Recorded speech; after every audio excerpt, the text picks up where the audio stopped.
Karon, Divine Mercy Sunday, Domingo sa kaluoy sa Dios. Asa man nato na makita sa Ebanghelyo, sa dihang miingon ang nabanhaw nga Kristo, mainyo unta ang kalinaw. Pwede gyud unta baya niya kasab-an ang mga apostoles, nganong inyo kong gibiyaan. Sa dihang gaantos ko asa mo, wala mo'y klaro. Pero iya ba nang giingon? Wala. Gikalimtan niya ang tanan, murag walay nahitabo. Niingon pagani siya, mainyo unta ang kalinaw. That is divine mercy. Ingon ana maluoy ang Dios, mga igsuon. Kalimtan niya bisan unsa pa kabugat ang sala nga atong nahimo.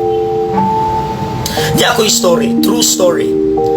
Mitambong ko og conference sa Adamson University atong 2011. Sa wala pa magsugod ang talk, na iduha ka lalaki nga misulod sa stage og nag-entertain aron dili mi magduka. Bibo apan paghuman, mihatag sila sa testimonya nga nakapahilak nako. Niingon ang usa ka lalaki, dili baya sayon ang among kasinatian aning tawhana, because this person beside me is the one who killed my daughter. Lisod ang pagpasaylo, pero tungod sa grasya sa Dios, suod na mi karon nga managhigala. We are now best friends. Giunsa man na.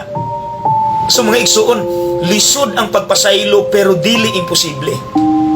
So mga igsuon, magpinasaylo ay ta. Dili ta angay magdinom tanay.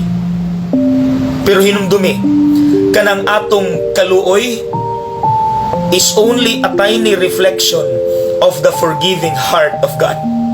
Yes!